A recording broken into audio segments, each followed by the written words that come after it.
This government soldier is among a group of army personnel trained in defusing improvised explosive devices.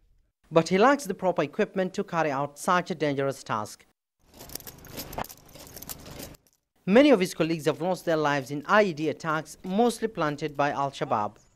The militant group in 2011 switched its battle strategy to guerrilla attacks, mostly targeting African Union troops and government forces with IEDs while they are on the move.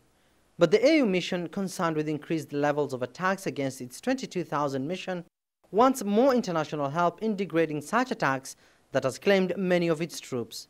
Degrading the network of the terrorists and the investment in equipment to defeat the IEDs is required.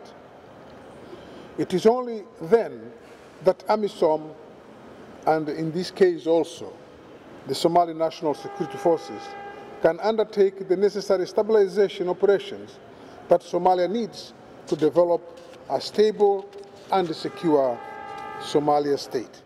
For the next 3 days, the African Union mission is holding a 3-day symposium for troop-contributing countries in the capital, Mogadishu, to work on measures to eradicate threats posed by al-Shabaab. AMISOM has long warned that IED attacks remains one of its biggest threats.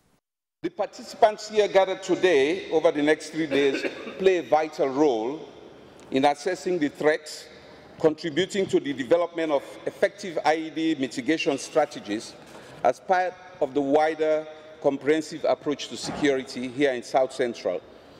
And we trust that you use these next 3 days to not only familiarize yourselves, but to put this within the wider context of what we're here to do in Somalia.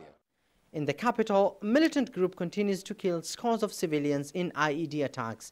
Among its targets, members of parliament, government officials, media workers, university lecturers, businessmen, among others. Most of the IED attacks have taken place along this strategic road known as Makkah al-Mukarramah. Militant group al-Shabaab has long been accused of planting IEDs in privately owned vehicles, mostly when they're parked along the streets.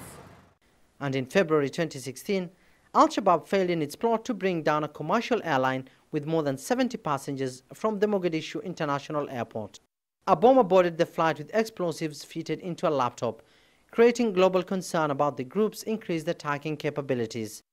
According to research by various security firms, close to 500 people are believed to have died in 2006 in IED attacks, a sharp increase compared to past years.